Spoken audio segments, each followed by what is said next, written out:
Things were so different for me when I was a little boy. I am from Cameroon. The majority of people there are French-speaking francophones. I am part of the minority, English-speaking anglophones. I was born to parents who could afford my education and daily needs.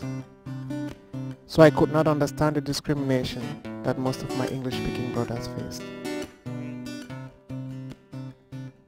When I passed my A-levels, I was one of 25 students selected for a special scientific course in Yaoundé, the predominantly French-speaking capital.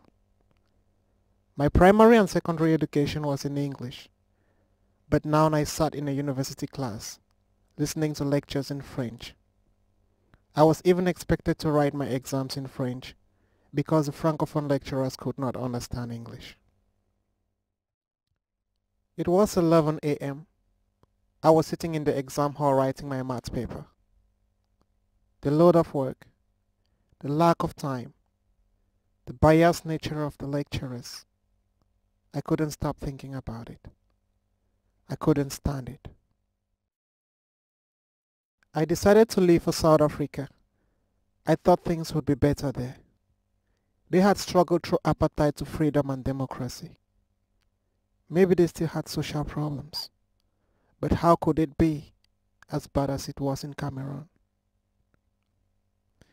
Soon, I could see that people living with HIV and women faced the same kind of mistreatment I thought I had left behind.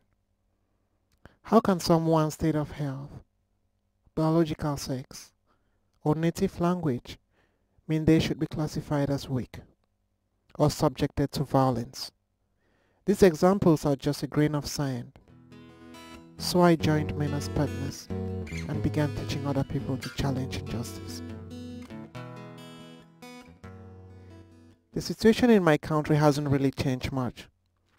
Recently, 4 Anglophone students were killed by the police for demonstrating, asking for better educational conditions.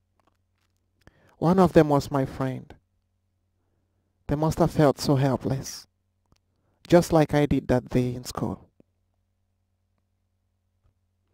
A difference is not a weakness.